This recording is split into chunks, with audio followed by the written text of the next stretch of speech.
Good morning, ladies and gentlemen. Welcome to the second day program of the symposium. In the late afternoon yesterday, I touched upon bilateral program. Now, I would like to elaborate it a little bit. To enhance the environmental benefit of the cooperation, both Taiwan EPA and the US EPA agree to expand the bilateral program into regional partnership. So in the years, we have held a series of regional and international conferences covering the area of electrical and electronic waste management, soil and groundwater pollution remediation, environmental information, and mercury monitoring. The US team includes 3 key persons: Mr. Mark Kaisman, Mr. Louis Touchet, and Mr. Justin Harris. Today, only Mr. Touchet is with us.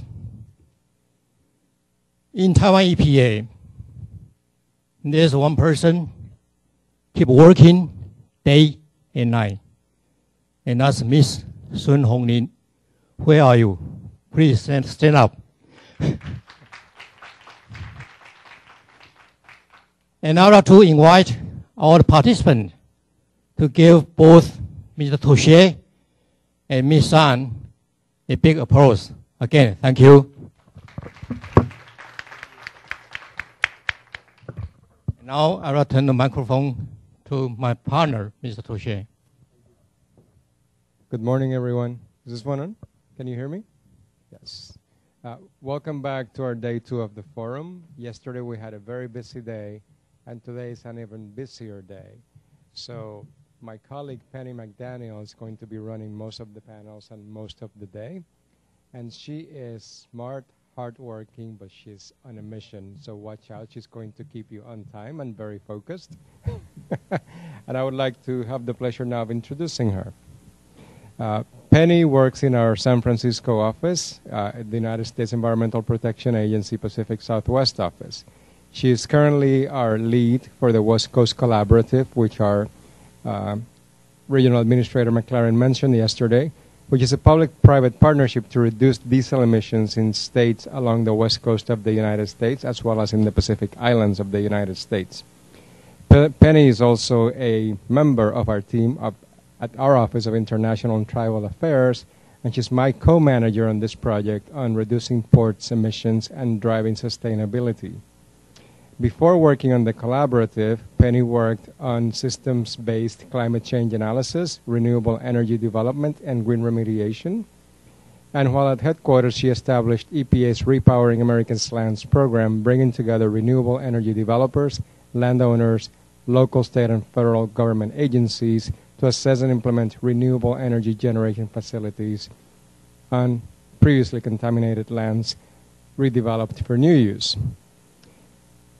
I'll pause there because we have a very long day. I would also like to say Penny is an environmental scientist. And I'm going to turn it over to her now to run the next panel. Penny, please join us.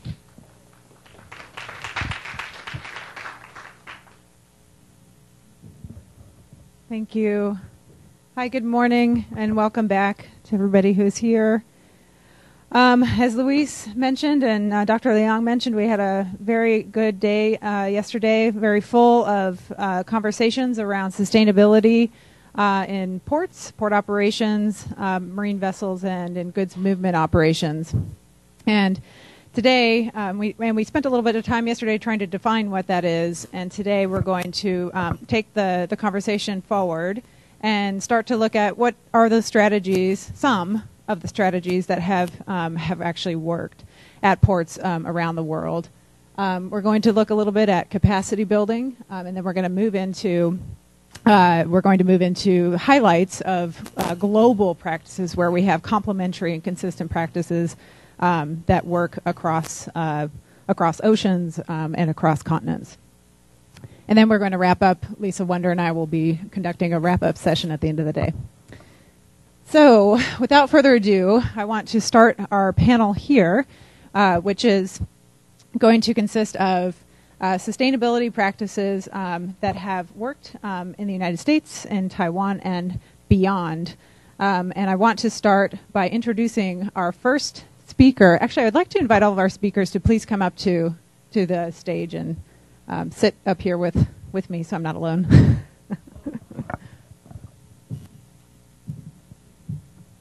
Yes, Mr. Tsai, please.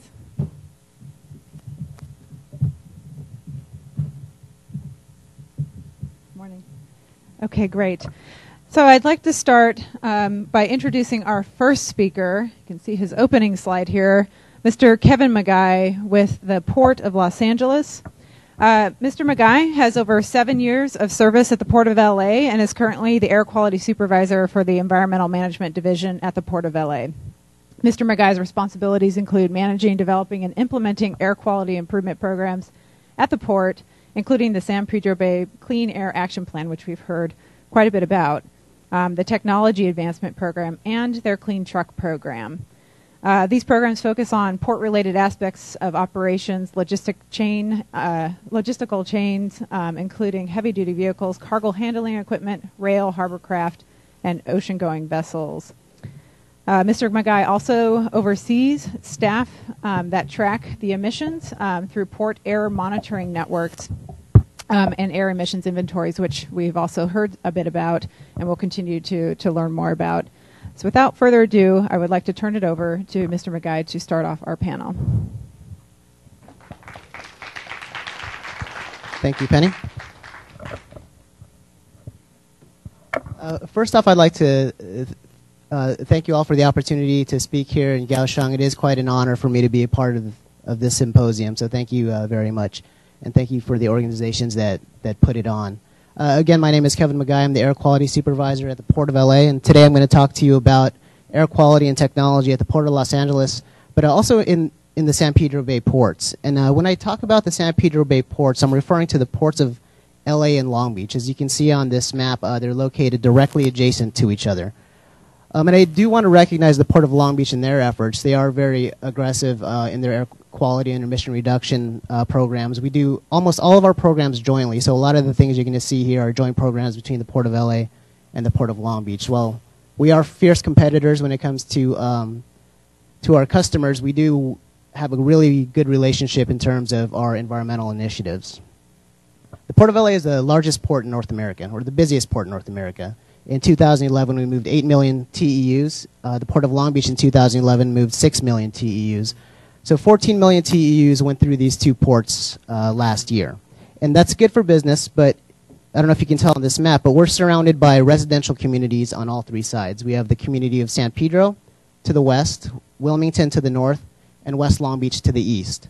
And all of these communities are environmental justice communities. And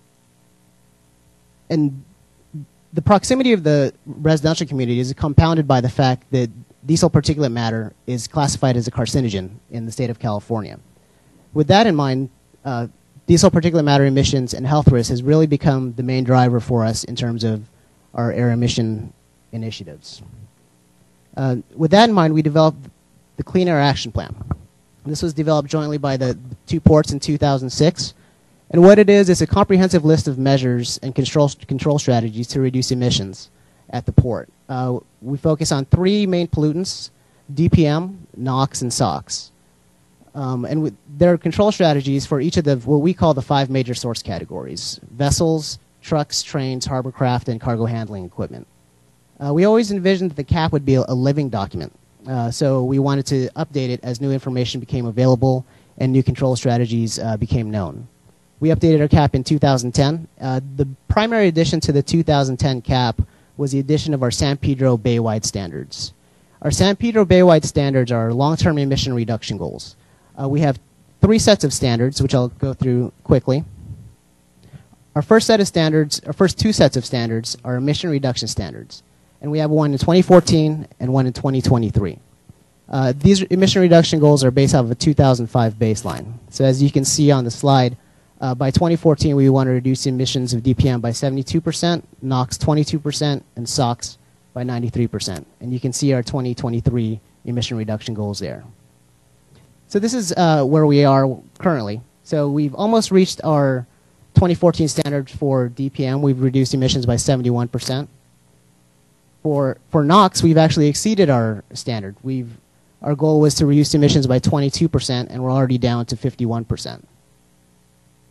For SOx, we're at 76%, and we had a high goal there of 93%. But we think that with our environmental control area and the use of lower sulfur fuels, by 2014 we'll be able to, we anticipate meeting this goal. Our third standard is our health risk reduction standard, and that's our goal is to reduce port-related health risk by 85% by 2020. And these are some of the selected CAP programs we have here. We have our fuel switching program, which Lisa mentioned yesterday, where we paid the incremental cost of switching to cleaner fuels within 24 nautical miles, and this was actually superseded by state regulation. We have our shore power program. The CARB rule, our state rule, requires 50% of the vessels plug in by 2014, but through our leases, we're actually requiring, in most instances, higher percentages of that. We had our switcher improvements. Each port put in $5 million to upgrade our fleet of switching locomotives, and we now have the cleanest rail fleet in the country. And we have our technology advancement program, which I'll get into more detail as the presentation goes on. Penny mentioned the clean truck program, and this was a program that instituted a progressive ban of older, dirtier trucks at the port. But it's not just the ban. We wanted to help industry achieve the goals, so we instituted several grant programs, and each port has put in approximately $50 million each to turn over the fleet. And now the final ban was instituted on January 1st of 2012, and now only 2007 or better trucks are allowed to enter the ports. And up next, we have our Environmental Ship Index program, and this is our newest initiative, and I wanted to highlight this one specifically. We just started our program on July 1st of 2012. What the ESI is, it's an international scoring system for ships. The cleaner your ship is, and the cleaner its operations are, the higher score you get. So the port is participating as an incentive provider. So if a ship comes in meeting a certain score or higher, then it gets an incentive. But I wanted to highlight this program in this arena because the program's success can be maximized if more ports participate. Our incentive it's over $3,000, but that's not enough to change behavior in the shipping industry. We feel that if other ports along the Pacific Rim participate, then maybe collectively we can provide enough of an incentive to really change behavior and get the cleanest ships to the Pacific routes. Next, I'm going to talk about our technology advancement program. The mission statement of the TAP is to accelerate the verification or commercial availability of new clean technologies through evaluation and demonstration to move towards an emissions-free port. But what the TAP is, it's a joint program that funds technology demonstration projects. Technology vendors are allowed to submit proposals on an open solicitation. They can submit a proposal at any time they want, and the ports do an initial screening, and then it's brought to what we call our TAP Advisory Committee, which is made up of the regulatory agencies and the two ports. Through that process, we make determinations on whether to fund or not fund projects, depending on how cost-effective they are, what type of emission reductions they achieve, and if they fit into port operations, and if we can see a future for it, if it helps us meet our emission reduction goals. Each port contributes $1.5 million a year to this program, for a total of $3 million for demonstration projects. We've funded several projects today. We've funded 28 projects, including the world's first hybrid tugboat. We've done several hybrid yard tractor projects. We've done 3 hybrid RTG projects. We've done a CNG and LNG drayage truck through the TAP. And we've also done Tier 4 retrofits for harbor crafts, as well as other types of DPFs. Our real push now is focusing on zero-emission technologies. The ports have been very, very aggressive in our pursuit of this. We know that health risk is very big issue, and trucks are one of the main sources that bring emissions into the communities. So by California definition, zero emission technologies are technologies that have zero tailpipe emissions. So if power is generated elsewhere, we still consider those zero emission technologies.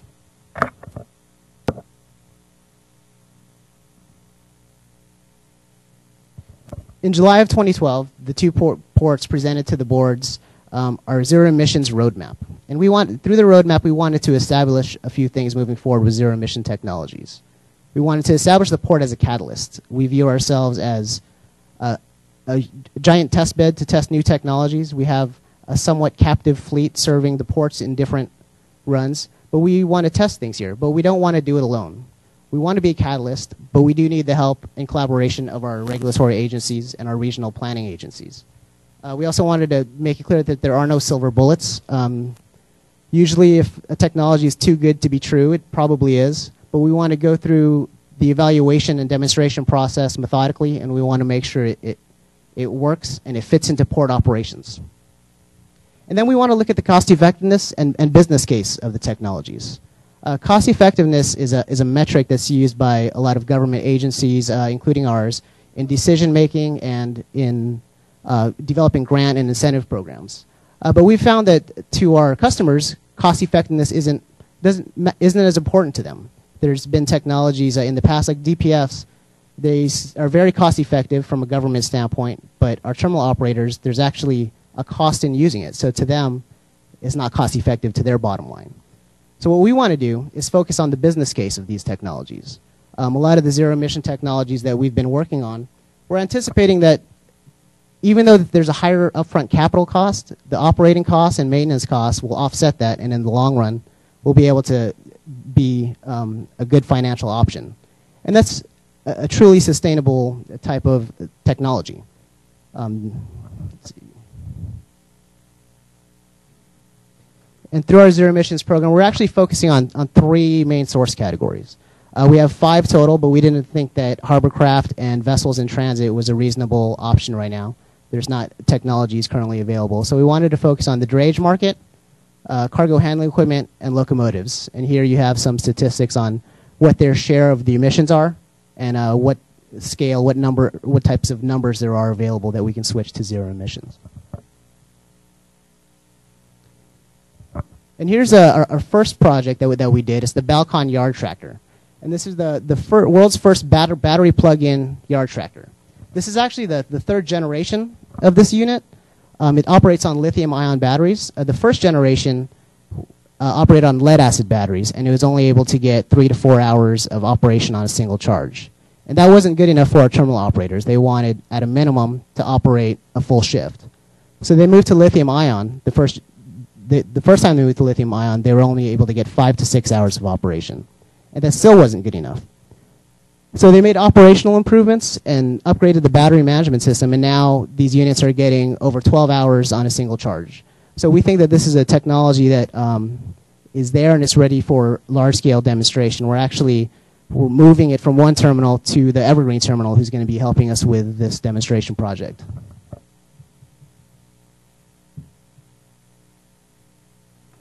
Next, we have the Balcon on-road truck, and this is the same platform, except that it is an on-road unit. This unit has a larger battery pack. It has 320 usable kilowatt hours on the battery pack. And initial tests have shown that per mile, it's using about 4 kilowatt hours per mile, which will get us, it won't get to 100 miles, but in short haul drayage at the ports, it only does about 60 miles a day. So we think that this is a viable option moving forward. We do still have to do some additional testing, some durability testing, and we would hope to log in more hours on this. The next technology is a hydrogen fuel cell hybrid provided by Vision Industries. So this is a battery-powered truck, but the batteries are charged real-time by the fuel cell that's on board the truck. So these trucks get a much longer range than the all-electric trucks. But what we want to focus on during the testing is the durability. We know that hydrogen fuel cells are very fickle, and they're very sensitive to movement and shaking. And with these heavy containers, it could pose a problem, but that's something that we want to determine in the future. Up next, we have electric RTGs, and I know these are common in a lot of ports in Asia, but this is something new that's coming to the Port of LA. We're exploring different designs. One terminal is using this conceptual drawing here, which is the cable reel system, which attaches a retrofit piece to the RTG with a cable spool on it. We're also looking at a third rail or a bus bar configuration. That's actually going to be done by our AP Moeller terminal. So this is something that is really being pushed by the terminal operators. They're asking us for help on this. This is something that was not funded through the TAP. It's been brought to us by our terminals. The last technology initiative I want to talk about is PortTech LA. PortTech LA is a nonprofit port-focused technology incubator, and it's located at the ports. This was created by the City of LA, the Port of LA, and the 2 local chambers of commerce. But the 2 local chambers of commerce were really the driver behind this. They knew about our technology initiatives, and they saw an opportunity there. They saw an opportunity to create local jobs, to bring companies in, to incubate them, thus bringing the company into the local area. And the overall intent is, once those companies mature, to keep them in the area, to create well-paid manufacturing jobs here. If an organization is looking to be sustainable, the financial piece is very important. But it's not just being profitable. Organizations that have the capability to should really look into what kind of jobs it can create for the communities. When you look at that, that perspective of sustainability, you're mingling it with the community portion of it. So you're really looking at multiple facets. So here we have an organization that focuses on environmental technologies, job creation, and local job benefits and health benefits. So this initiative is really just getting underway, but we have very high hopes for it. So hopefully we'll have more to report in the future. With that ends my presentation. Thank you for your time.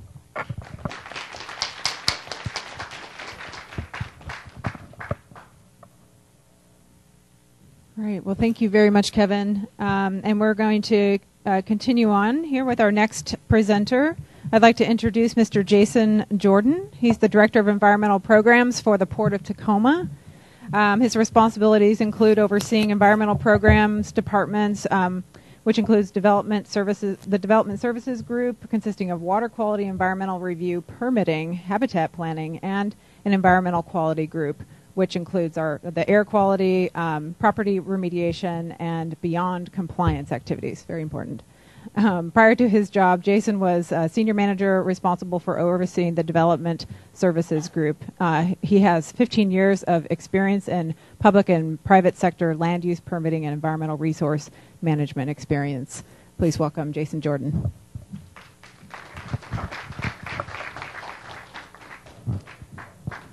Thank you very much, Penny. Let me start by saying that we're going to slightly switch gears on you. We're going to move away from the air quality, great work that our friends at the Port of LA and Port of Long Beach have done, and move into habitat mitigation stewardship at the Port of Tacoma. But first, let me say thanks to our partners here. Special thanks to the City of Kaohsiung. Special thanks to our sister port, Kaohsiung, and of course EPA Taiwan and EPA from the States. This is, in fact, an honor to be here, and I'm truly privileged to do that. So just a little bit about our port. We've got 3 main waterways that we'll focus in on this presentation. We've got the Sitcom Waterway here. We've got the Blair Waterway, which is our main international container terminal waterway. And then we've got the Highlobos Waterway here, which is doesn't have quite the depth that our international waterways do, and we'll focus in on those. A little bit more about the Port of Tacoma. Just give you a sense of some of our trading partners and where we are. We are located, in fact, on the west coast of the United States, Tacoma, Washington. You can see some of our trading partners, and I already mentioned that we are, in fact, a sister port with the Port of Kaohsiung and some of our other sister ports as well. A little bit about our business activity to give you a sense of our scale. We have about 17.2 million short tons of products go through the Port of Tacoma. We've got approximately 1.5 million TEUs going through the Port of Tacoma in 2011. We expect that number to grow over the next couple of years with the goal of getting ultimately to 4 million TEUs. And about 162,000 Kias in 2011 traveled through our port. You can see here our carrier services. Of course, I'd like to highlight Yangming and Evergreen Line, Taiwanese lines that do call to the Port of Tacoma. So, getting into the presentation, focusing in on sustainable habitat. We view sustainability as a three-legged stool. As you can see here is economic, social, and environmental. And in fact, you need all three of those legs to work and function properly. If one fails, the others fail. And so we really take that from a holistic view and try and implement our thinking in terms of sustainability in that way.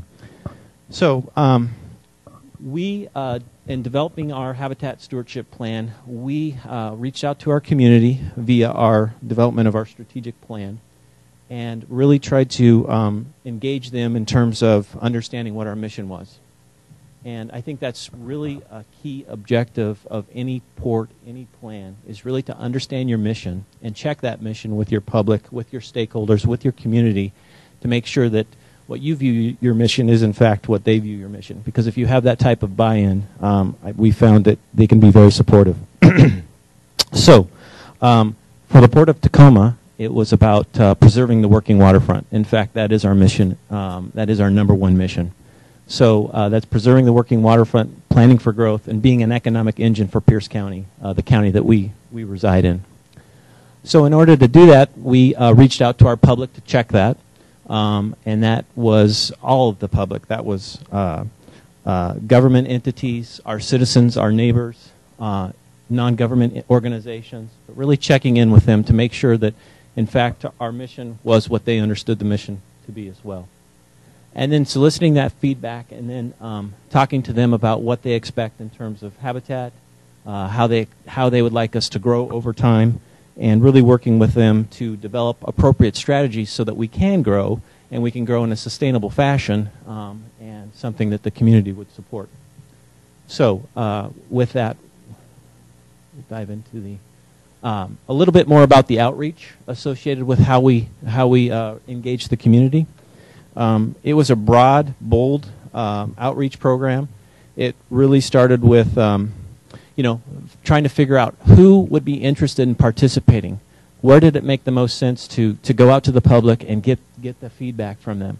So we used the available technologies. We used the web. We used online surveys. We used mailings, notification.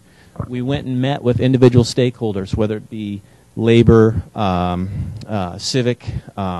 We met with our port staff. Our port staff is very important because they have a lot of good ideas.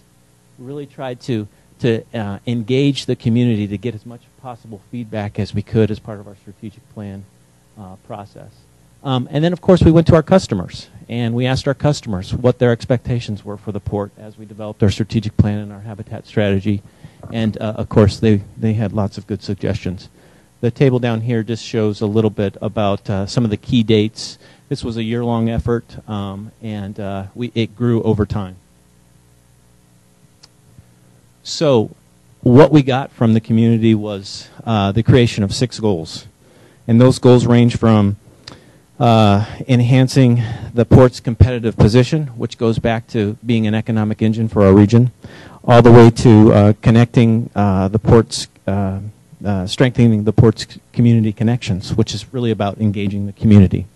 But I'm going to focus on goal number 5, which is the advanced environmental stewardship.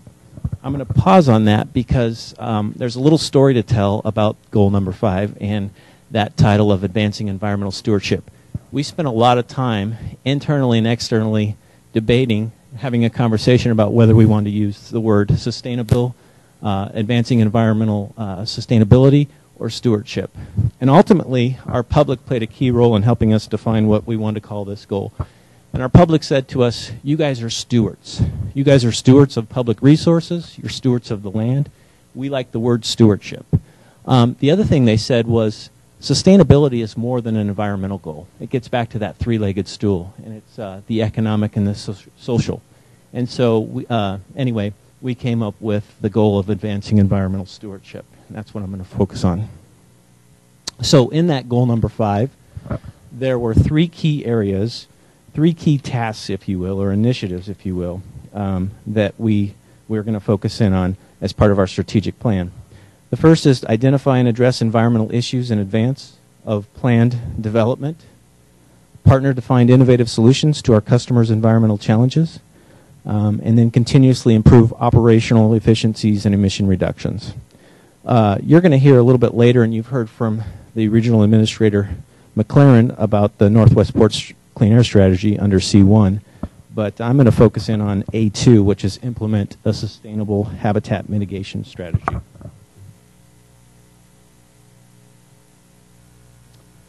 So, working with our community, we identified these key objectives in the strategy, which was really about preserving and enhancing Tacoma's maritime industrial working waterfront. Again, our community said, you guys are here for a reason, which is to be an economic engine for our community, and we want to make sure that that's paramount, your first priority moving forward as you think about developing and planning for the future. They told us to be cost effective. Again, we're stewards of the people's resources, and they were certain with us that they wanted us to be cost effective, thinking about how we spend the port's resources. They told us to maximize habitat value through a coordinated, planned approach, meaning look what our partners are doing, look what other opportunities there might be in the community, see if we can partner with them so that the port can maximize its opportunities. And then the one that I'm most excited about, which is provide a basis for decision makers to determine when offsite, just-in-time, or advanced mitigation is preferred. This is really new for the Port of Tacoma. Before, we would have a development. In the past, the way it would work is there would be a development opportunity, there would be a business driver, and then we would mitigate for any impacts. As a result of this strategic plan, now we have the ability to plan for future development, mitigate for it now in advance, so that when the business opportunity comes, we're prepared and we can move faster for that business opportunity. So that was a great conversation to have with the community and lots of buy-in. Some of the tactical objectives in the mitigation strategy that we heard was develop large-scale, highly ecologically functioning mitigation sites. They didn't want us to spend a bunch of money, spend a bunch of resources and time for something that ultimately wasn't going to work. They wanted us to make sure that, in fact, when we built something, it would function as its desired use. Again, they told us to provide natural buffers between port operations and our neighbors. We're blessed that we have natural buffers, generally speaking, around our port area, which separates our port from most of the community in Tacoma-Pierce County. And they told us to focus in on areas where we could enhance those buffers. They told us to focus in on our endangered species, which is salmon in the Pacific Northwest. Look for ways to enhance salmon habitat, which is critical to the Native Americans in the Pacific Northwest. They told us to build cost-effective, sustainable, and expandable habitat sites. Don't box ourselves in. Look for ways to do what you need to do now, but build onto it in the future as development or development opportunities occur. And then strategically locate our restoration projects in areas that don't jeopardize the working waterfront. We heard that a lot. Again, back to understanding our mission, which is economic development. We've got some good examples of where we've done that well, and we've got some examples where we haven't done it so well, where we've got mitigation habitat sites that are impeding our ability to expand in certain areas. And so they told us to be very mindful of that going forward. So again, back to the map, our waterways that we talked about. I'm going to focus in on a couple existing habitat sites that we've done. I'm going to focus in on the Milwaukee Waterway Habitat Site, and then the Place of Circling Waters Habitat Site. But you can get a sense here of everything that the Port of Tacoma has done. The green represents existing, and the yellow represents planned. We didn't see on the first graphic the Puyallup Waterway here, which is a river maintained by the Puyallup Indian tribe. And you can see the green and the yellow. We talked about sites that worked well, the ones I'm going to focus on. There's a couple examples of ones that haven't worked so well, where we've really boxed ourselves in, and these were constructed in the 80s, where we had to do over again based on our habitat mitigation strategy. We might not locate those there. So it's important to note lessons learned as part of this process. So focusing in on the Milwaukee Waterway, and again, that's this site right here. So you can see here that this was built in 1995. It was a confined disposal facility. So what we did is we took contamination from contaminated sediment from the Sitcombe waterway and the Blair waterway, and we created upland terminal space in this area for development purposes. And this is our APMT terminals here. We created about 30 acres of development space with that. And you can see a list of the contamination. There were metals, pHs, and PCBs. And as a result of that, we created 21 acres of habitat at the end of the APM terminal that really focused on endangered species, the salmon habitat, surf smelt, shorebirds, waterfowl. And then there was a side benefit to this. We got great wind and wave attenuation. I'm pleased to report that we've not had to do any maintenance to this facility as a result, an indirect result of the mitigation that we constructed here at the end of APM terminal. So it's a real great success story where we achieved two things by cleaning up the waterways, putting more productive real estate in play, and then creating some great mitigation. Another example is our Place of Circling Water site. This is one I'm most proud of because I was actually around when we built it. This was about a $13.2 million project. There was about $100,000 of public access. Hard to see here, but there's a public access platform. Folks can park and walk up and overlook the habitat site. It's 30 acres of intertidal salmon habitat, riverine forested wetland. We've got public access, a wildlife viewing. It serves as a neighborhood buffer, so we're meeting our criteria there. It's adjacent to other habitat sites, so it's scalable. It serves a high ecological function because of its adjacency to other habitat sites. Side benefit is it provides flood storage capacity for the neighboring communities by creating these intertidal wetlands. And then the Native American, the Puyallup tribe, played a key role here. A little story about this is we actually, as we were excavating over 100,000 tons of contaminated or unsuitable material, we found some Native American artifacts there. And so they played a key role in helping us identify those and actually naming the site for us, which is how we came up with Place of Circling Waters.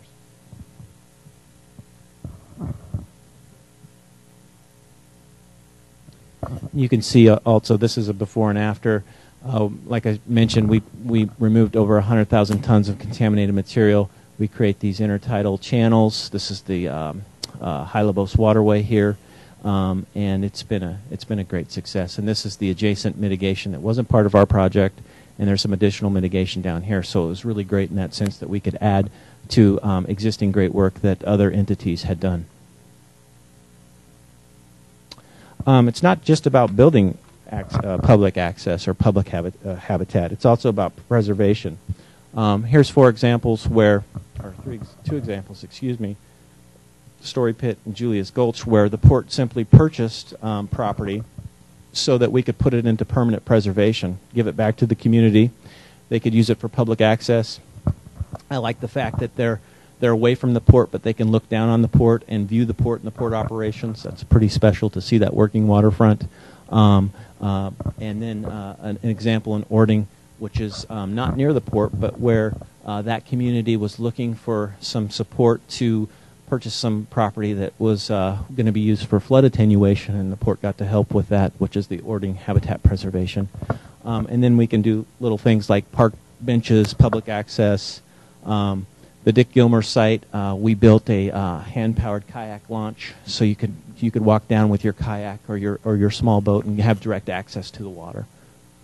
Again, the strategy calls out location, making sure to preserve that working waterfront, look for opportunities where we can be a neighborhood buffer, provide public access.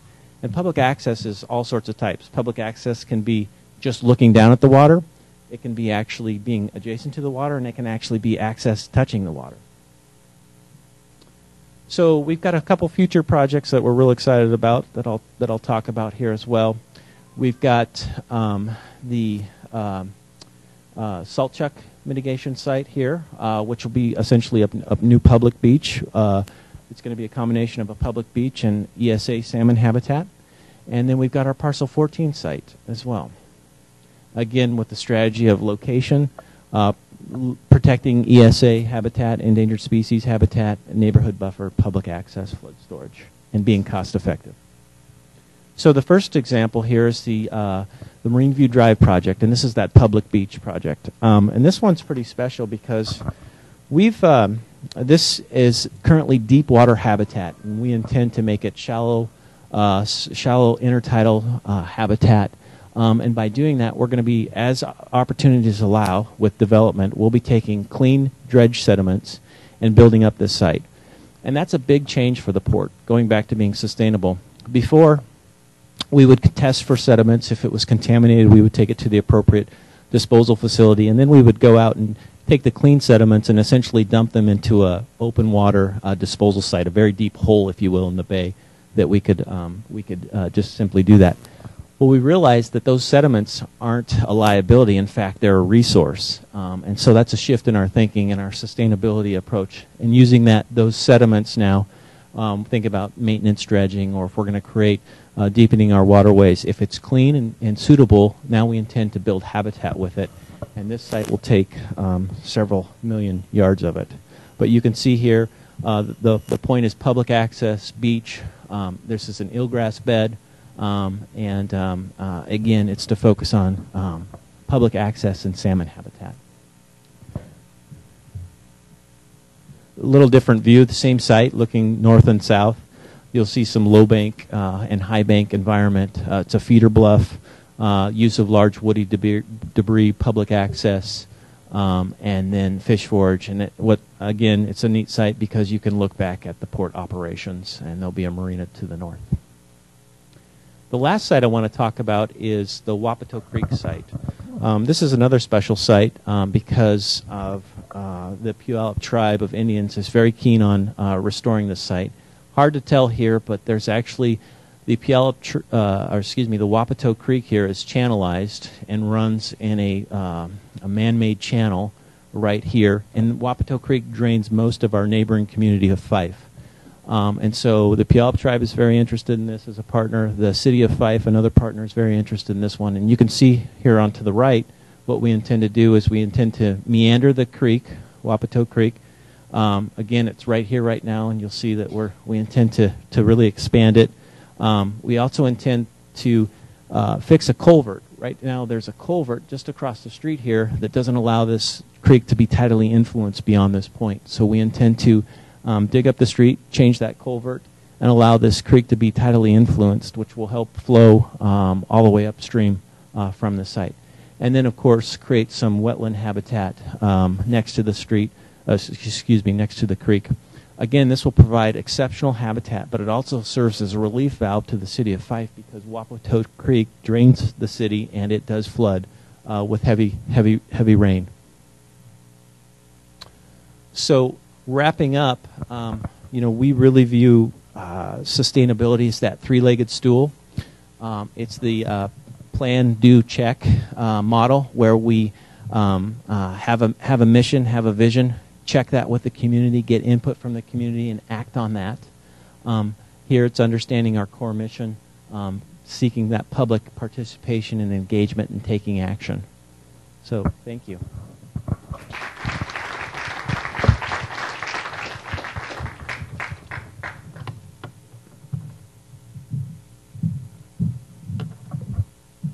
Well, thank you, Jason.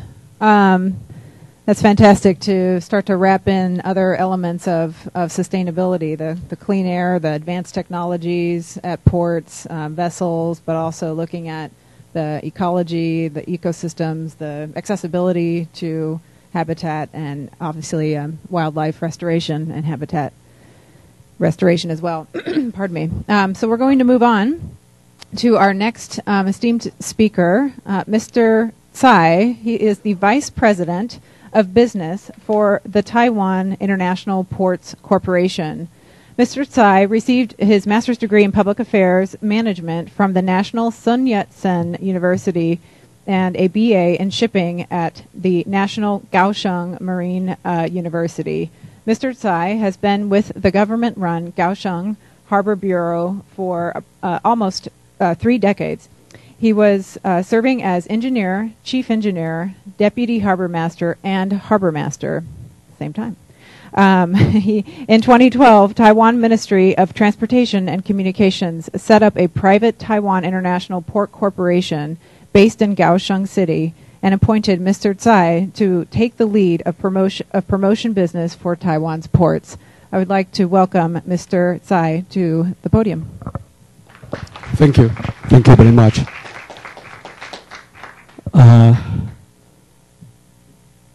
I'm very glad to have this opportunity to deliver my speech here about what we are doing in Port of Taiwan. And thank you for the opportunity learning those good examples from western coast of United States. And my topic will be an outline about how we clean our ports all around Taiwan. And the speech includes 4 parts. First, I would like to introduce a new company. TIPC stands for Taiwan International Ports Corporation. That is for all ports in Taiwan. And we restructure our port management system since March 1st of this year. Under MOTC, there were 4 harbor bureaus. We divided the function and set up 2 organizations. One is Marine and Port Bureau. Another one is TIPC. MPP in charge of public administration and TIPC in charge of port operation and business. And under MPP, there are 4 branch offices in each international port. And under TIPC, also 4 branch companies to take the charge of all international ports operation. And this slide shows the location of 4 major international ports. Under Port of Keelung, there are 2 affiliate ports, Port of Taipei and Suao. Under Port of Kaohsiung, there is an affiliate port, Port of Anping. So totally, we have 7 international ports. And this is the performance of all the ports in last 5 years. Take a look at the number of last year. Total container volume was 13.4 million TEU last year. And total cargo throughput was 244 million tons. And total number of cruise calling the port was 242 last year. Since more and more vessels coming to the ports and bringing in more cargo, so we expand our terminals, upgrade our facilities. At the same time, we try to protect our environment and try to make our ports cleaner. And my presentation will cover about what we are doing in those ports around Taiwan. Since it's a large area, so I only wanted to show some example we are doing. And look at the maritime transport. 2.7% of global carbon emission are from international shipping. And this area, the sulfur content of fuel should be less than 0.1% after 2015. So the regulation is getting stricter. And look at the global trend of port development. Each port follows its guidelines and principles for green port or eco port development. And green ports aim to improve harbor operation, protect environment at the same time, and the strategy includes regulation, incentive, voluntary program, and contract revision. And as a port management agent, cleaning the port can be seen as a strategy to improve the operational efficiency, enhance our competitiveness, and promote sustainable development with the local community. So here, all the ports here aimed to reduce pollution and to conserve our ecology. And now, the framework of our green port project. This is a core business tourism and the shipping. That's also the pollution source. And surrounding the core business is port environment, and then the port city interface. So we divided our project into 4 pillars. First is tourism. We will reduce the environmental impact from cruise and build some green terminal for cruise. And we will reduce pollution from vessel and from stevedoring operation. Also to improve environmental quality. And then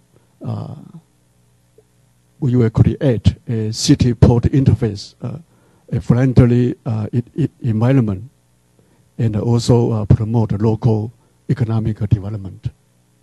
Now look at the first pillar, tourism. We welcome the cruise, green cruise with low impact facility. You can see those cruise calling our port last year. And then this is a green building, Kaohsiung Cruise Service Center. Now it's under construction and will be completed in the year 2015. And we will provide automatic equipment to provide service to passengers. This building is in Port of Kaohsiung, pier number 18. And then this also another building now is under detailed design in Port of Keelung, also a green cruise service building. It will be complete in the year 2016. Now it's the second pillar about shipping.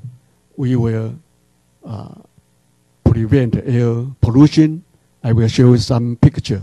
Also, you will reduce and reuse solid waste and waste water. And for the facility, we will electrify all the cargo operation machinery, phase out high pollution equipment, and promote automation of container yard and provide closed stevedoring system. Also, we use OCR and RFID to control the gate, allow truck to pass quickly. Also, we set up truck emission and build outbound highway. Then I show you some picture. Then we promote vessel speed reduction to 12 knots within 20 miles.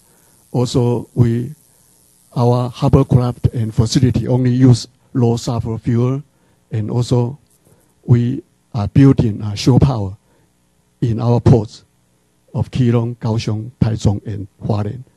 And this is a shore power in our terminal number 6, Port of Kaohsiung. And then this is a closed stevedoring warehouse in Port of Taipei. And this slide shows our electrical rubber tire gantries and the rail transtainer. They use electricity instead of fuel. Now this is an automatic container terminal in Port of Kaohsiung. You are going to visit tomorrow, and Mr. Chen will introduce further about this automatic container terminal. And this slide shows our gate control system. Using OCR and RFID, we can allow container truck to pass the truck within 10 seconds and reduce a lot of traffic jam. And then the third pillar, port environment. We also will prevent air pollution using some prevention measure. And we set up wastewater collection and sewage treatment system. Also, we expand our green belt to separate port operation from local community, and every project must go through EIA and follow up by environmental monitoring. And also now we are promoting electronic official documentation system to replace traditional paperwork. Now we conduct video conference since our ports are around the Taiwan, and so we use a video conference to save a lot of official trips. Also, we provide e-service, and now also we are promoting green office and green procurement. Then I would like to show you some picture. This is a dust-proof net in Port of Kaohsiung to prevent the dust from general cargo operation. And this is a water sprinkling system to control the dust, also in Kaohsiung traditional terminal. And then you see a cargo wash station in Port of Keelung and Kaohsiung. According to our new regulation, every terminal must install this kind of station and ask every truck to get their tires washed before leaving the terminal. And then this is a empty net linking all the private and public sector to provide e-service. And then the last pillar about city port development. Now, in the waterfront area, we built some recreational area for local people to enjoy. Also, expand our green belt. And also we introduce some green energy industry into the port. And also we redeveloped old port area for local people to enjoy. Now this is Port Keelung. You can see an eagle flying above the port. That shows that the ecosystem surrounding the port is well protected. Then this port, also Port of Keelung, we built an ocean plaza for local people to enjoy. And Port of Suwao, the scenery is beautiful. You can see the mountains surrounding the port. For this port, we will develop tourism business. And also we have invited an electric car industry to build a factory here to provide a lot of jobs for local people. And this is Port of Kaohsiung here, from pier number 1 to pier number 21. We are going to redevelop this old area. We call this a dream harbor. This is a cruise terminal, and then we will build Ocean Plaza and Harbor View Park to allow those people to enjoy the waterfront activities. And now this is Port Anping. You see the green belt, 60 meters wide. And you can see large green coverage. And this is an area we restore mangrove in Port of Anping. And then this Port of Taichung, you can see a white green belt surrounding the port. And particularly we have this area for eco-conservation and recreation. And then lastly, this is Port of Hualien. You can see also surrounding the mountain and beautiful scenery in eastern coast of Taiwan. And we pave bicycle route surrounding the port and plant a lot of trees along this trail. And you see among the tree, this is a bicycle trail. And this is port area. And then since we beautify and green our port, so more and more passenger boats come to look around the port to enjoy the scenery. And my conclusion, TIPC is a new state-owned company. Under our new national port management system, we will integrate all our researches and make all the ports greener. We hope to share our experience with you and welcome your comment and cooperation. Thank you very much. Thank you.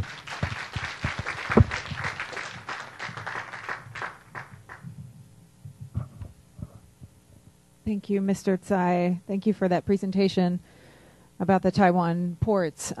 It's, again, great to see an integrated approach looking at ecosystems, looking at accessibility, air quality, and while repurposing and redeveloping land, doing it in a way that's sustainable while providing economic opportunity. That's fantastic. Thank you for sharing that.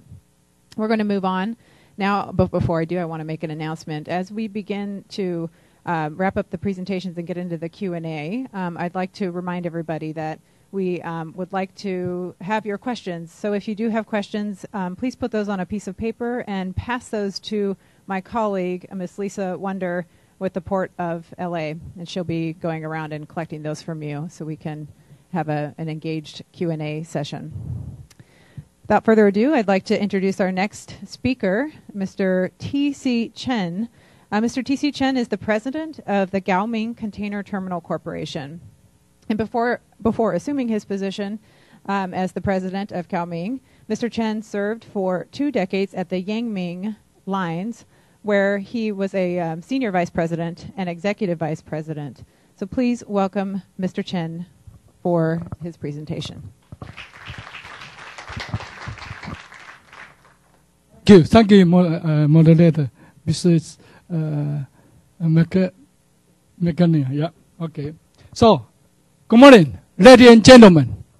Really appreciate having this kind of opportunity today here to present our terminal in Kaohsiung. Follow up Mr. Tsai's his presentation. Our terminal actually is under Kaohsiung Port International Company. And our company, Yangming, is a group company. We established this terminal started from 2007. So under 3-year construction, so we started to operate on 2011, 1st of January. So this is a new terminal. Before the start, I will show you where we are and how we are doing.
Thank you. Thank you for this, your patience to watch this short film. So I continue introduction of our terminal.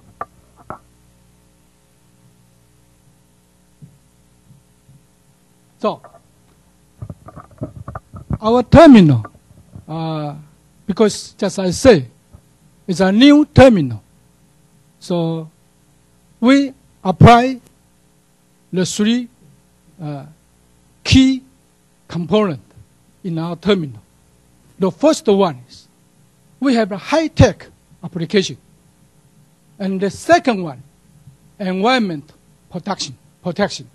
Third, to have the safety and health. So, the first one, high-tech application.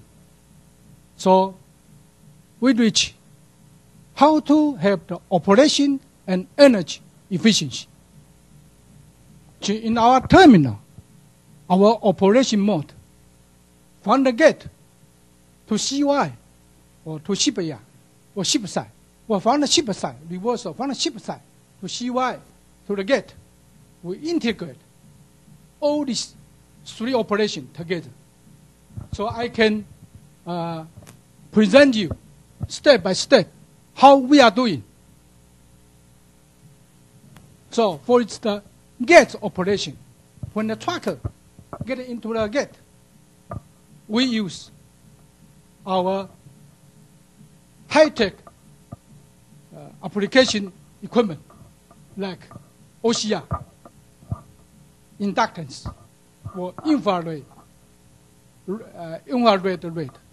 So we can immediately recognize the container number, the driver truck license number, and also can identify whether the truck have the loaded container or not. So with all this combined together, we can become an auto-gate system. So step by step, I will show you. So with the operation, we can have the auto process and very fast, for the truck to pass through. So the trucker, driver, no need to get out of the truck. And with our auto gate, we can auto release the location slip to the trucker. Then immediately the driver can drive his car, his truck, to the location, the container to be lifted on or lifted off. So this is the auto gate system. Second one is the CY operation. And our CY operation is equipped with the RFID. So this kind of RFID will activate the ARMG. The ARMG so-called automatic rear mounting gantry. With this kind of automatic, activated by RFID, so the trucker go to the container yard to lift all the container or lift on the container. Then also we have the sensor LED to show whether the trucker go to the right direction or not, right location or not. If they don't go to the right direction, then we have a screen. It's LED screen. We are showing where is their location, and RFID sensor we are showing. Oh, if it's the green circle means okay. If red X, that means sorry, you cannot get into. So this is the CY operation with our CY system. Then next, our CY operation, because as you know, this is automatic rear mounting gantry. So we have combined with CCTV, and with the CCTV, we can have the remote control system. So we call it RCS. All the ARMG are remotely controlled in our office, inside the office. So you cannot see so many people around the yard. Nearly nothing. Nearly you cannot see anyone. We can reduce the manpower or also the workforce. So you see the people, this young generation, they just with the joystick, like play the game. So, they can play, one person can play about 4 or 6 AIMG to, have the container be lift on, lift off by this remote control. So, this kind of, the system, we can have the container lift on, lift very quick. And also, during the nighttime, usually the truck will not go to pick up the container. So, okay, nighttime, our CY operation will automatically shifting the container to meet next morning requirement for the truck to pick up or deliver.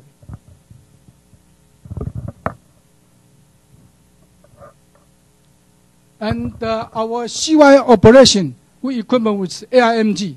This AIMG is, the specification. It's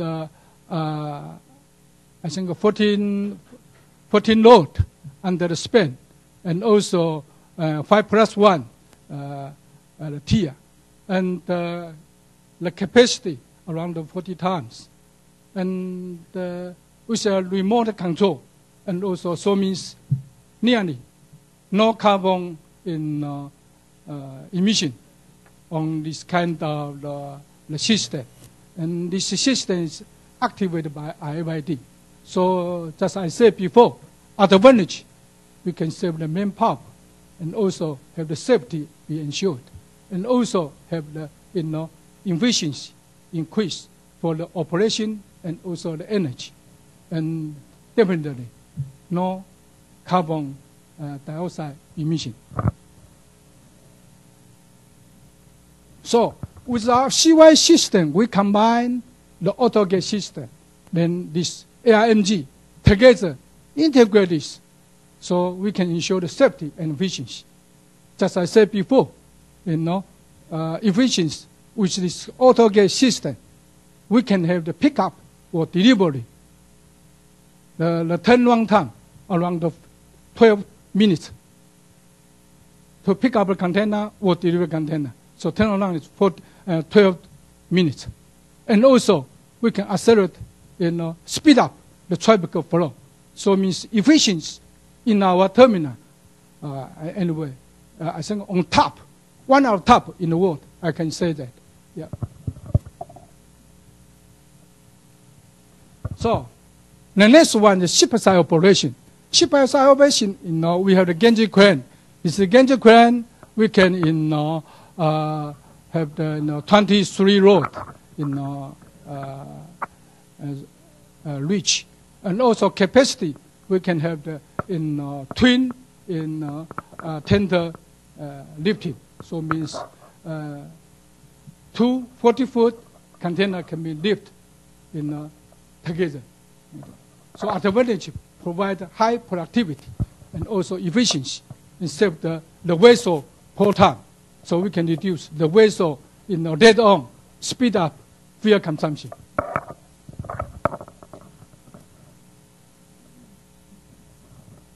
So I already mentioned this terminal in ship-side operation, gantry cranes dual hoist quayside crane.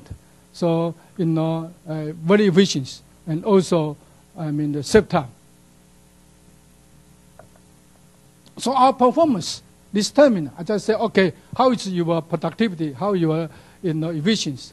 So the performance in our terminal, productivity, we can reach per gantry crane 44 movement per hour.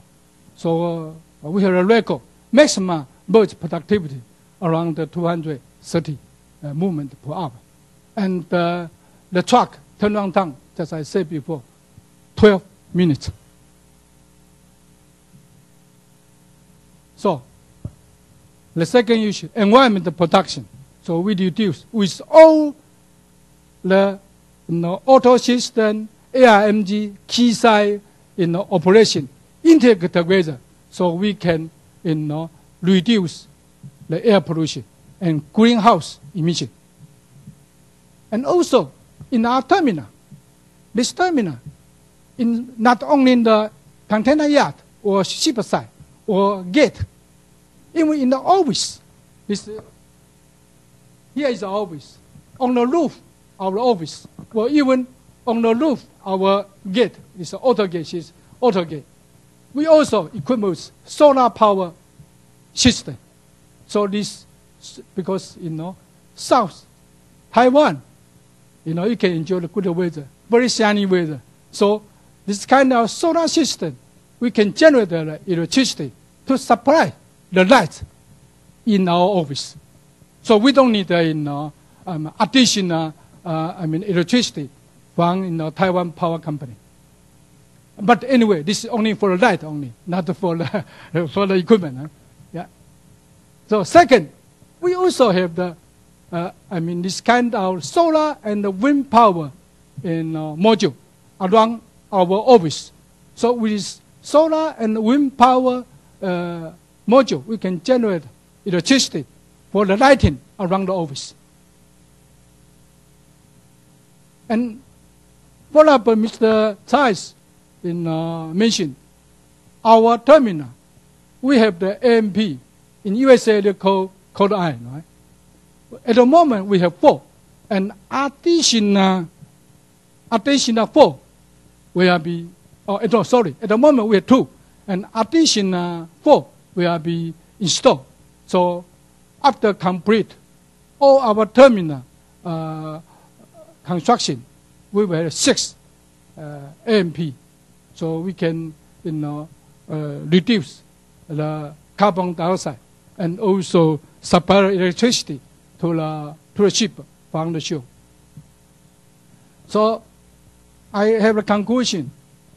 With our terminal, this green terminal, with AutoGate and with kind of the new high-tech equipment, and also the container yard with all these, gantry crane, automatic rear mounting gantry crane, and also remote control station, and also the monitoring center. And also, with our green terminal, we also supply the electrical vehicle for inside the terminal transportation, including for the visitor. If tomorrow you go to a terminal, we also use this kind of electrical vehicle to transport all the personnel inside the terminal, or the visitor, or even the security. So, the last one, safety and health. So as I mentioned before, from the gate, auto gate, we have the monitoring center. So monitor the auto gate system. So the driver, he don't need to get off. And we also have this kind of get the monitoring center. So ensure the safety of the personnel, including the outside car driver.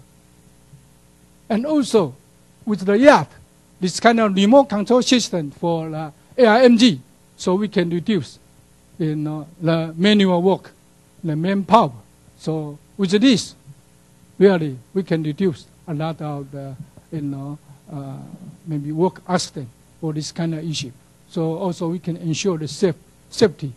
So all this is real-time monitoring. And the last, we also very care about the health, because as you know, since your terminal is all automatic, right, and controlled by the computer.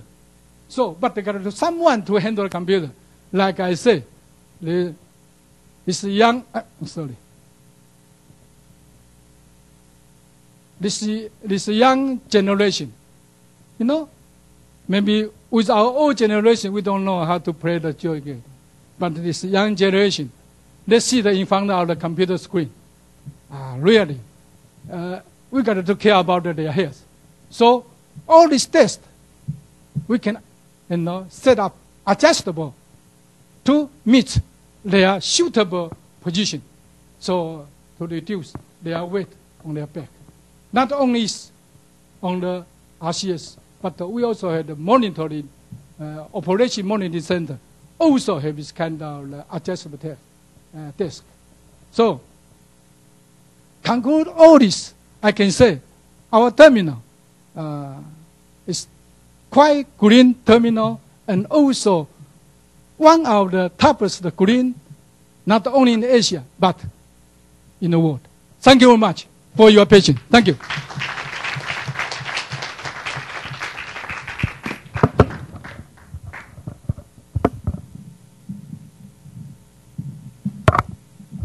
Thank you very much, Mr. Chen, for your presentation on the Gaoming Container Terminal 6 and the green operations there, and highlighting a lot of the efficiencies that are built into the system there to increase productivity while you have reduced emissions and attention, of course, to public health and the environment as well.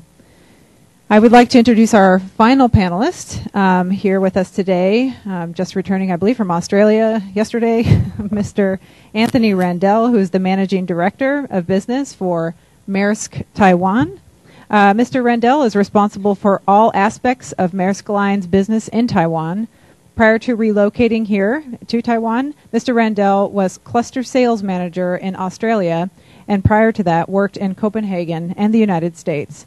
Mr. Randell has over 15 years of experience working for Maersk Line, and he currently is an active member of the European Chamber of Commerce Sustainability Committee and Maritime Committee in Taiwan. Please welcome Mr. Randell.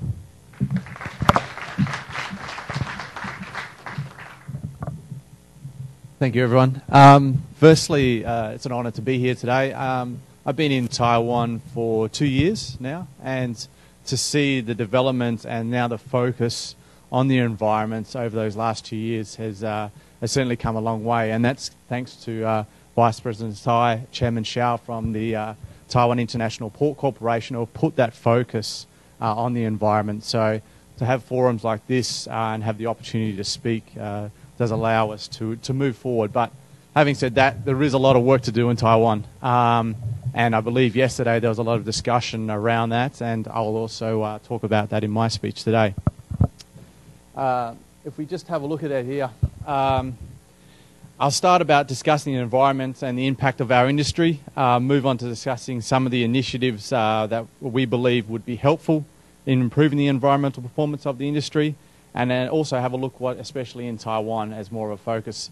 But I like this gentleman here. It's not easy being green. There's a lot of work that needs to be done by everyone to be green. So it's something that needs to be on a constant radar.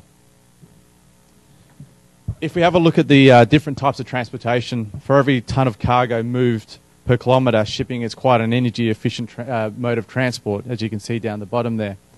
However, given the size of the global shipping, we have quite a significant environmental impact. As an industry, we emitted 36.6 million tonnes of CO2 in 2010, an impact which underlines the need for the industry to critically evaluate its reductions, if reductions can be made. As the environmental impact of our activities become important for the industry, its customers and regulators, we need to improve where possible. We then compare that to driving our car to the local store. If we drive 1 kilometre in our passenger car, that produces the same amount of CO2 as the same amount of shipping a pair of shoes from China to Northern Europe, when you look at the CO2 per item. So quite a significant impact there.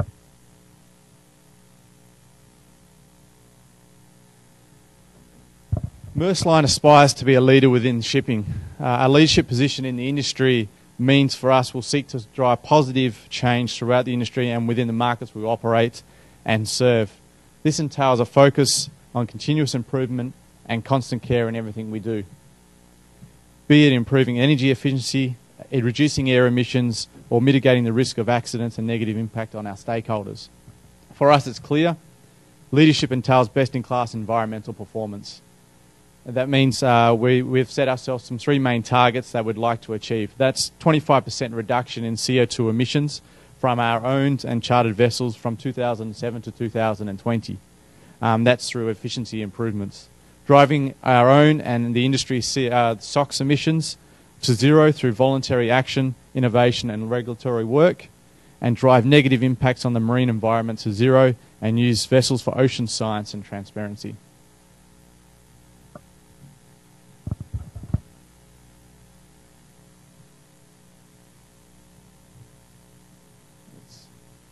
Our vision is clear, but it's what is equally clear is that we cannot fulfill this vision by means of internal initiatives alone. As a shipping line, we are only one link in the supply chain. A large link, that is true, but our customers are buying more than just ocean transport. They are also buying services at the ports, the terminals, and in some cases also inland transport. Our sustainability strategy is founded on need for sustainable supply chain, as well as our responsibility to reduce our environmental impact. We're now working together with our customers on specific sustainable products and engaging them in our strategy and journey. We've also established a number of key partnerships with internal organisations to improve our CO2 performance. Our partnership with the Clean Cargo Working Group, which brings together shipping companies and large customers in search for solutions that reduce shipping's carbon footprint, has allowed us to be the first carrier to receive independent verification of our CO2 emission data, vessel by vessel. Independently verified performance data is crucial prerequisite for credible industry benchmarking. Therefore, the next challenge is to get other shipping lines to participate and make independent verification an industry standard.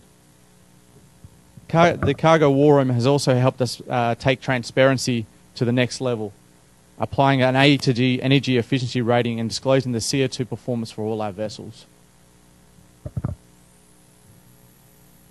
By looking at the concrete results so far for our efforts, we can see that we have achieved a reduction of around 16% CO2 emissions per TU kilometre. Maersk Line want to be the undisputed leader of undisputed low carbon leader of shipping. And our target, again, is reduce our CO2 emissions by 25% by 2020 through these efficiency improvements. So we're well underway, but we have a long way to go. You'll also notice on this slide here that the data is verified by Lloyd's Register down here. It's worth repeating from the last slide that independently verified data, performance data, is crucial for credible industry benchmarking.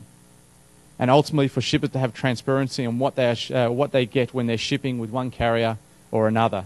It cannot be left up to the individual carriers to establish their own measurements, creating even further confusion for the shippers.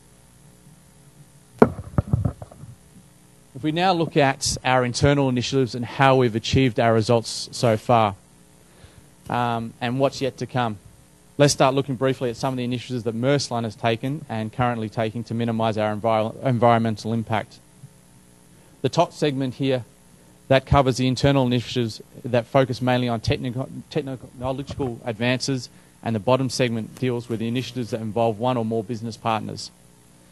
If we look at the first one, technology retrofit, all of our vessels will be retrofitted with new technologies to increase energy efficiency, approximately 10%.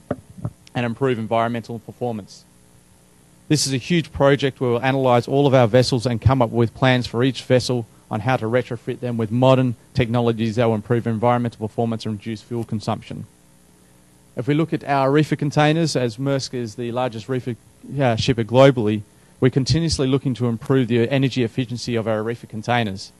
Over the last few years, we've managed to significantly reduce the energy consumption of our reefer containers and therefore CO2 production. These efforts will continue going forward. We look at green vessels. Our new buildings are equipped with the newest technology to reduce air emissions. The recently delivered SAMAX and WAFMAX vessels are 22% more energy efficient compared to the new standard vessel designs. I'll talk about our new vessels a little bit further in the presentation. If we then go to ballast water, we're developing an innovative energy efficient and chemical free ballast water treatment system which will be applied to all our vessels. Scrubber technology, we're evaluating different technologies to mitigate SOx emissions. In 2011 we tested SOx scrubbers on board vessels on our auxiliary engines. Alternative fuels, testing of biofuel and engaging in partnerships to encourage innovation.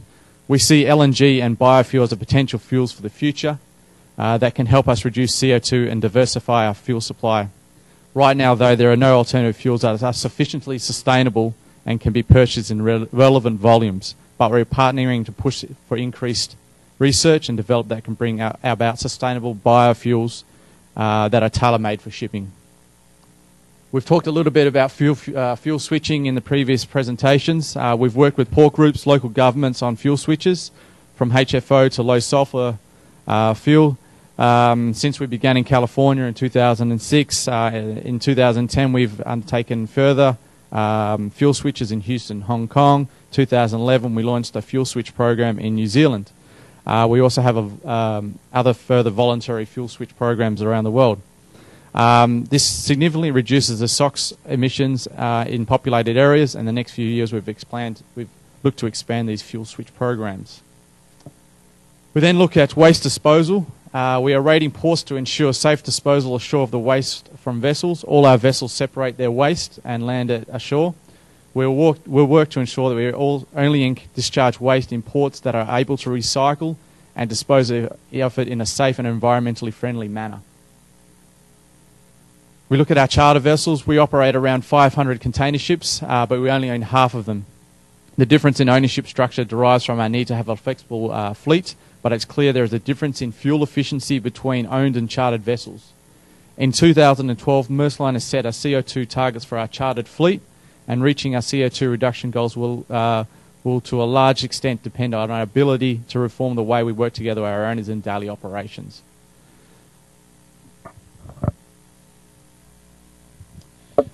We look at some of our new vessels. In 2013 and 2015, the Triple-E vessels will entirely change the shipping industry and shipping industry's understanding and size and efficiency. They'll underpin our commitment to environmental performance, and the new Triple-E vessel has been designed specifically with energy efficiency and reduced environmental impact. I'm not sure if you all are aware of the Triple-E. The Triple-E will be 18,000 TEU vessels.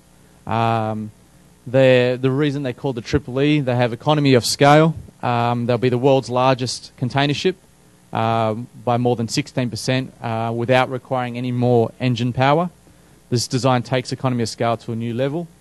Their energy efficiency. The Triple-E is designed and optimized for lower speeds. The unique hull design, energy efficient engine and waste heat recovery system make the Triple-E unmatched in energy efficiency, and it's environmentally improved. Reduced CO2 emissions. The Triple-E will reduce 20% less CO2 per container moved compared to, say, the Emma Maersk, are 50% less than the industry average on the Asia-Europe trade lane.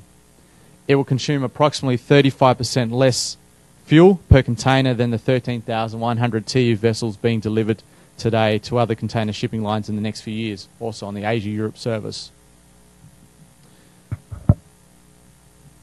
And it's good that we've got the terminals here, because one of the things that I made a point about before is that it's not just about ocean carriage as part of the only picture. We're looking at reducing our environmental impact through the supply chain, and marine terminals actually are the next largest piece of the solution. Over the past 8 to 10 years, we've seen virtually no improvement in crane productivity. We've seen improvements on berth productivity, which can be directly attributed to vessel size and hence the number of cranes that we deploy on these vessels. That being said, the improvement has not been proportional to increasing the average number of moves per call. And there is also a limit to how much larger vessels can become. Increasing fuel prices and increasing costs of doing business in general stress the need for serious improvement. Why is this important to Maersk Line? Well, we need to be able to deliver on the product that we are selling to our customers.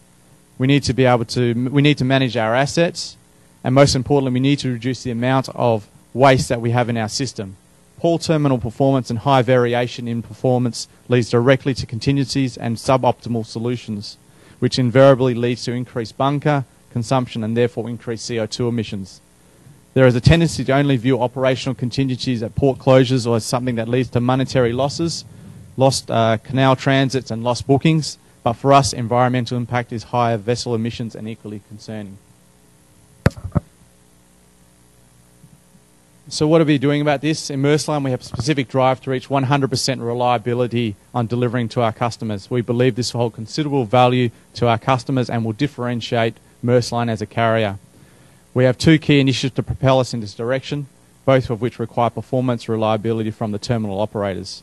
Slow steaming has been the single largest contributor to reduce our fuel consumption over the last few years, It's therefore been a huge impact on our CO2 emissions. Terminal partnering. On selected marine strings, we're engaging directly with the terminal operators to increase performance by means of process improvements on both their side and our side.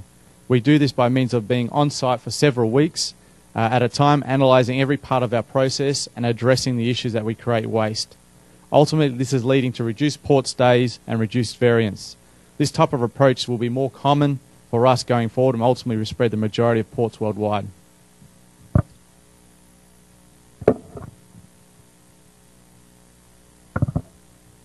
Just in the interest of time, I'll kind of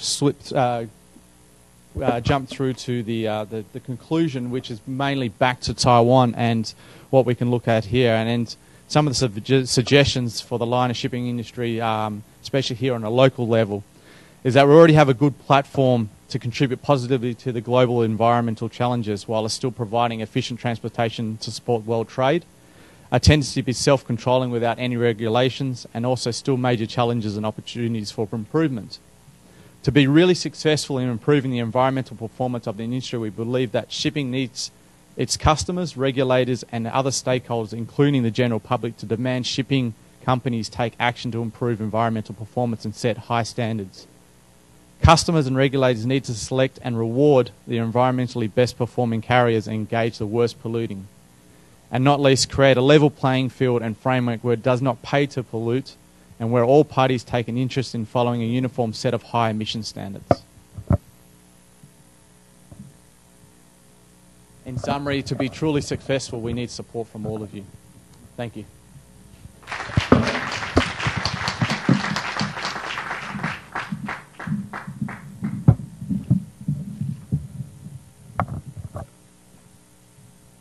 Okay, thank you, Mr. Rendell. That was a fascinating presentation. Something that I think you ended with, and that is a theme that I have heard in all of the presentations and also throughout the symposium yesterday, was a partnership and working together to advance the sustainability practices and strategies that are working now, but also into the future as we need to continue to improve efficiencies, economic prosperity, and sustainability overall in the environment. We have about 25 minutes left, a little less, for Q&A discussion, and I have received a number of outstanding questions from the audience. So I am going to jump right into it with all of our panelists here. And I want to start with a question around money and incentives, because that's come up a lot. So the question here, I'll just read verbatim. How and what is Taiwan International Port Company presenting, I think, in terms of incentives to shipping companies and terminal operators? Who will pay the money for incentives if they're available? And this, of course, the idea of incentive funds to help bring technologies and practices forward to advance sustainability, emission reductions, water quality protection, what have you, applies to all the panelists here. So we'll start with Mr. Tsai. Okay, thank you for the question. I think money is always the problem.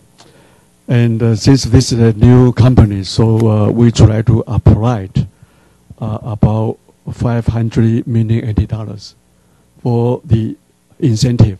And the project covers some areas. And one is about the new equipment with low carbon emission. And now I think maybe we will start this program from next year, since the company was just established on March 1st this year.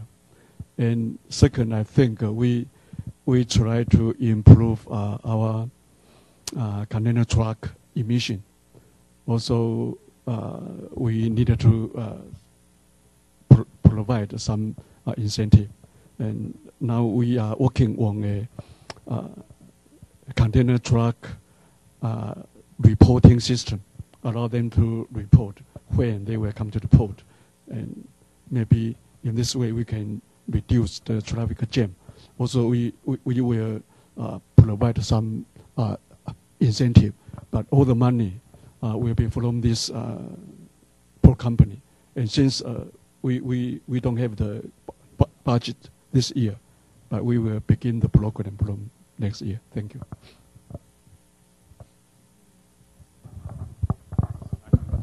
I guess from a shipping lines perspective, it's good to hear that TIPC is going to introduce an incentive.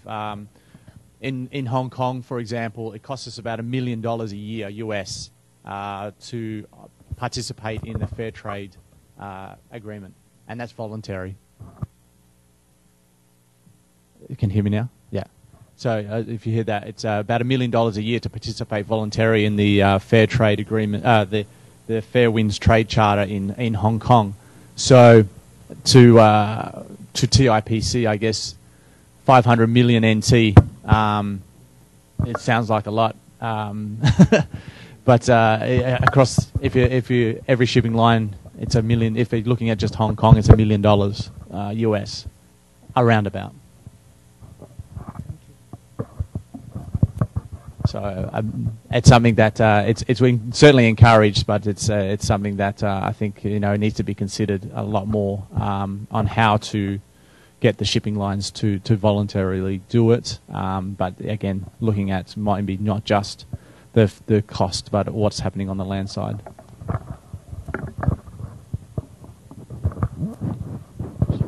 So from the Port of Tacoma's perspective, we've taken a little different approach on incentivizing our customers, and instead we've looked at securing grant funding for demonstration projects. So with our local, state, and federal partners, regional partners, so that we can work with our terminal operators and shipping lines and provide them with different types of demonstration projects, whether it be yard handling equipment, fleet trucks, things like that, and show efficiency gains with the new technology.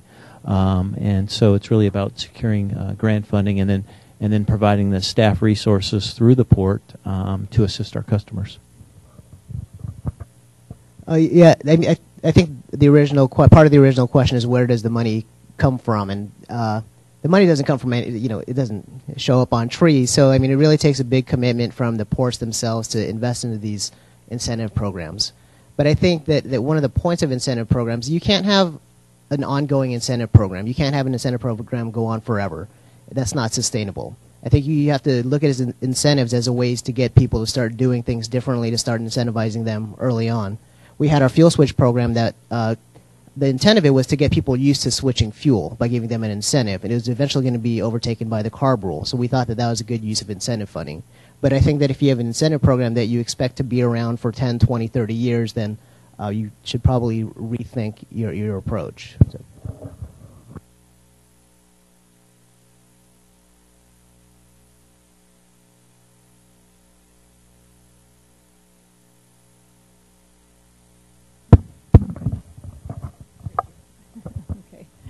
Thank you. It's working. Okay. Well, excellent. Thank you for that feedback. I know that that's always a very pressing and important issue for partners, is to know where funding is coming from. It's working? Okay. Maybe I just need to speak louder. Okay, so let's move on to another question here. This is, again, for Mr. Tsai, putting you on the spot quite a bit. Being a state-owned company, will Taiwan International Port Company consider providing, again, okay, this is actually back to incentives, I apologize. Specifically, though, for ocean-going vessels to switch to lower sulfur fuel in Taiwan ports. So incentives in the future possibly for fuel switching for ocean-going vessels. I think my answer is no. Since I just mentioned that first step, we want to encourage terminal operators to introduce new equipment and to install shore power. That is the area we want to provide our incentive. And for ocean-going vessels switched to low sulfur fuel, I think now we conduct a contest. We take a look to see which company's vessel they report to us and switch their fuel to low sulfur, and we take the record and calculate, and we have a competition to see which company is the best in doing this. Yeah, now it's going among our country.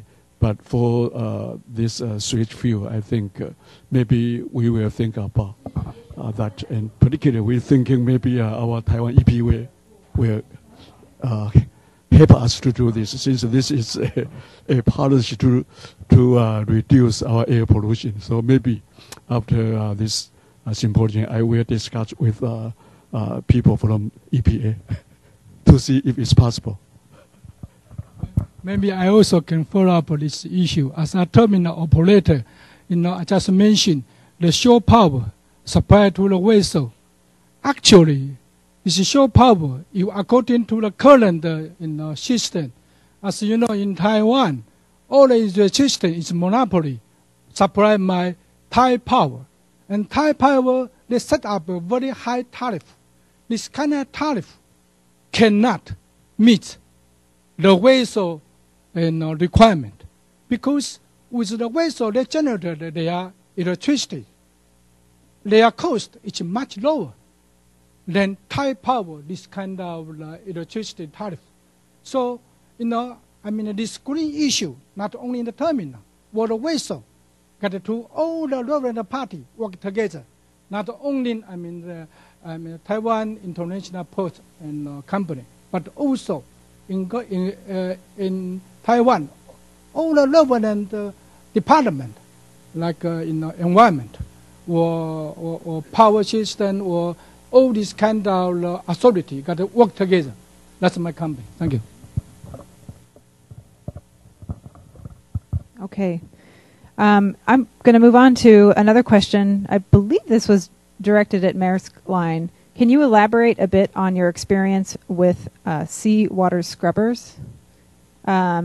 Is the new generation of scrubbers nearing readiness for broader application? Is it this way? Yeah. Honestly, I can't elaborate a little bit more on the scrubber system. I'm not an expert in that field, but whoever was asked the question, I do have some information back in the office, which I'm more than happy to put together and pass that on. It's a technology that's done by a team in Copenhagen, which kind of I'm at the lower end, so I don't get to hear what that is. So, but I'm more than happy to pass on the information that I do have that I can get for you. So, Penny, maybe you can pass me the details. Absolutely. Okay. Penny? Yes. I can add a little something to that. Through our technology advancement program, we just completed a demonstration test and emissions testing on a seawater scrubber from a company called Hamworthy. We tested it on an APL vessel out in Singapore, and it tested very well. It got over, I think, like 96 to 98% sulfur reduction, which is very good for the air quality. But on our end, if this type of technology goes into widespread implementation and use, we have other water quality issues because of the discharge that we'd have to deal with. So we have to work closely with our water quality group before this really gets going. So. Okay, thank you. Anything else to add? Okay. Okay, moving on here. I believe this question is for the Gaoming terminal. What's the benefit for your investments in green terminal? I think operations within the terminal. Yeah. So what are the benefits for the investment on the green terminal in terms of health benefits, economic benefits, and I'll add to that. what, and this goes to everybody, what are those economic benefits of being more sustainable? What are those benefits? Thank you for this question. With all this big investment, always concern about money, but with all the cooperation between Yangmian and also Taiwan International Port Company and also the government together, we work through for our terminal. And this terminal is called Green Terminal. So means for this, at the moment, we can increase our productivity and also the efficiency. We can save the money for the cost, including electricity. And also, the productivity. So means the trucker our terminal far away from the city. At the initial stage, the trucker complain a lot. They say, "Oh, your truck is too far away from the city." So they don't, they hesitate to go there. But because our productivity increased, so we don't have any congestion. Our productivity is very quick. Just as I mentioned, 44 movement per hour. This is the toughest around the world. So, and also with this kind of the quality control. So now not only the trucker in Taiwan, but also the business also increase because not only the Yangmian, our vessel colonial terminal, our partner vessel Kawa terminal, and also quite important, none of Yangmian or partner vessel also Kawa terminal. So our business increase, from the first year already reached more than 1 million TEU in our terminal. So I presume our terminal business will gradually increase year by year. I think that's the benefit. The most important is business. We got to have the business to support our terminal. So if the business increase, that's the benefit. Thank you. I would like to add something about this new terminal. We relocate a fishery village in the year 2008, and then we gave the land for Yangmian on the mode of BOT, allowing them to build terminal and operate there for 50 years. And since the relocation of the village, we can continue to expand from terminal number 6 to terminal number 7. We reclaimed a big area of the land, 455 hectares, to build another phase of our container terminal and petrochemical terminal. And that that provide a lot of jobs for local people. And I think Gaoming has made a very good performance. Within 4 years, they built a brand new terminal and also they reached 1 million TEU of container handling out of this terminal. I think that is a benchmark not only in Asia but also in the world. Yeah, that's my comment. Would you like to add anything from the port's perspective or the shipping line perspective on the benefits of green investment and sustainability investments? I guess from a shipping line's perspective, what we're looking to see is customers starting to pay for green investment. We're seeing the investment from the Port Corp, we're seeing investment by the terminals, we're seeing investment by the shipping companies, but at the end of the day, the customer isn't paying any additional for environmental performance. So a container today, let's say it's just $1,000. It doesn't matter if if you're going to a green terminal, you've got green vessels, they're energy efficient, the customer will still pay $1,000.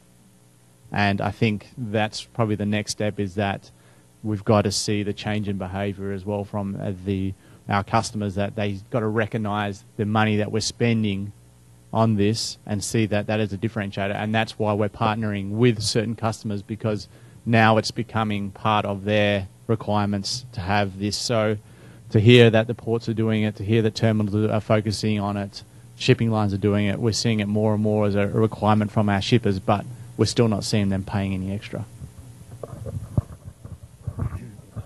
From a Port Authority perspective, it's clear that our terminal operators, when they find efficiencies, whether it's fuel saving efficiencies by being more efficient moving their cargo, there's a savings that we see to them, and with the notion that the more they save, the more business will go through that terminal that comes back to the port, and as the port is a part of that, we can invest those the monies received from that additional throughput by the efficiencies received at the terminal operators back into our facilities, our infrastructure, the environment, and so there is a direct impact with the terminal efficiencies, terminal operator efficiencies, and how the Port Authority can play a role with them as well. Okay. I think we have time for one more question. And this is always the difficult part. Okay. What do the panelists think about their corporate responsibility to install and monitor the ambient air quality at ports? There's a statement here, without initiative to monitor, it is difficult to assess how well public health is protected.